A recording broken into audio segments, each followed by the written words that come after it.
the students. They inform our what and they inform our how. What programs, what policies, what budgets, how we can support them.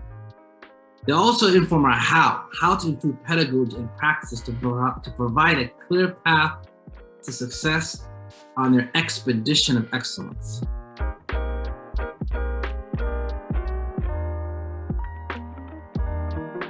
I'm a first generation college student. None of my parents made it past high school, right? The county that I currently live in and grew up is consistently rated as the least educated county in the entire country, time and time again. There's really only two routes that people take for a person of color that looks like me, right? That they take upon graduating high school, and that's either, selling drugs or working in manual labor for the rest of your life. For myself, I knew that I had to do something different. I didn't want to be another statistic, right?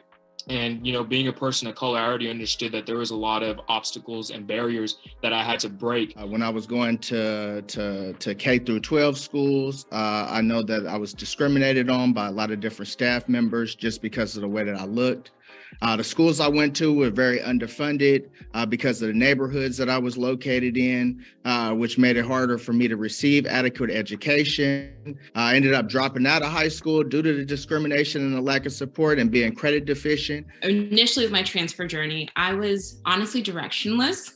I knew I needed to make money, so I was working 2-3 jobs and kind of doing school part-time. I wish I had asked for support and advice earlier on, and I felt the pressure to have it all together. When I enrolled at LMC, the first thing, I enrolled before the beginning of the fall semester. I was actually part of their 2016 Summer Bridge program, which was really, really exciting. That was for, graduating seniors. And it kind of prepared us for college, along with actually helping us to basically map out every single semester that we were supposed to be there for our degree to transfer.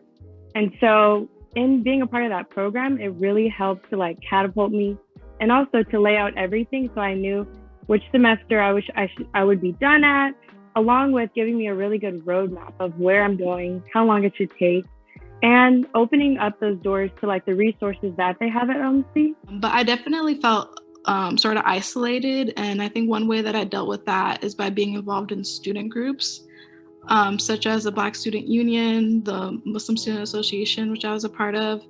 And we have a Black Resource Center on campus at UCSD. And I think finding community helps to sort of reframe your mind, because when you see people who you identify with, doing great things, it allows you to build professional relationships and friendships with all the programs and the events that they put on.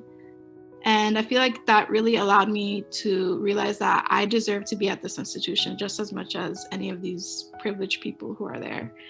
And despite the microaggressions I faced on a daily basis, it really made me feel like I belong. Advocacy, it needs to be promoted a lot more.